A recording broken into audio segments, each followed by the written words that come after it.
Friends नमस्कार जय Jagannath. Friends आज मु आपन को गोटे सुखुआ और पोईर रेसिपीटे आपण मानक देखा जाऊँगी। चलतु वीडियो स्टार्ट करिया। फ्रेंड्स रावल सुखुआ और पोई मुझे पोई किसी काटी नहीं रखी। ये सुखुआ रावल सुखुआ सुखुआ मुझे मसला मध्य रेडी अच्छी। सुखला लंका दीटा रसुण धनिया आउ सोरिष।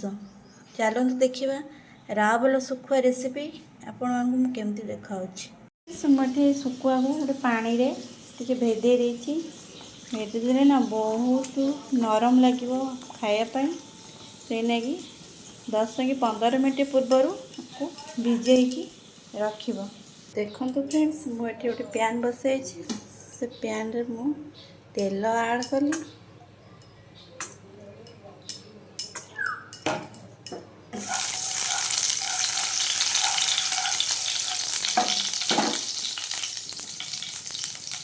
देखो फ्रेंड्स ये तेल तातीगला आम जो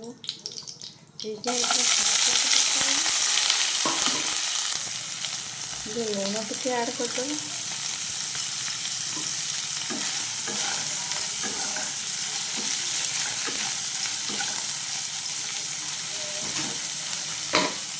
फ्रेंड्स आमर सुखुआ भाजी हो गला। सुखुआटा को टे आम बहुत भल कि भाजिले भल लगे। देखो आमर सुखुआ बहुत भल भाव में भाजी हो गला।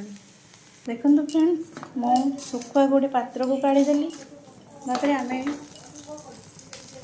तेल ऐड करें।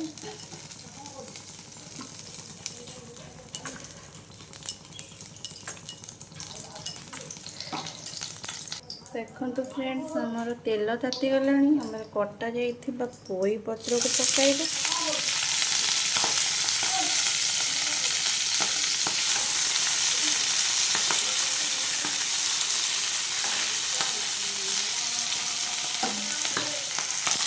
लुण टे पकईदेव।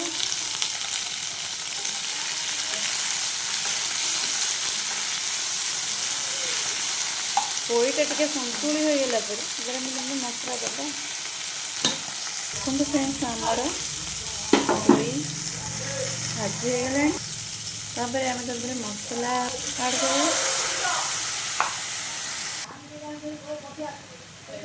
हल्दी गुंड टे ऐड करदे। टमाटो ऐड करदे।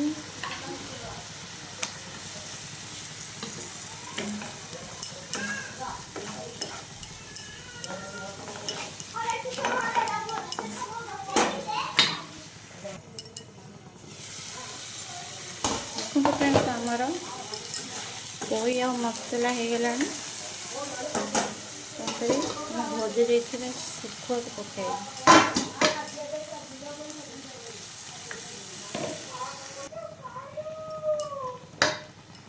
देखो फ्रेंड्स आमर ये सुखुआ पोई तरकारी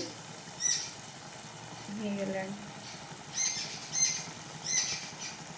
सुखुआ पोई तरकारी को पखाड़ सहित खाइबे बहुत टेस्ट लगे। देखो गरम गरम सुखुआ को पखाड़ बहुत टेस्ट बहुत मजा लगे।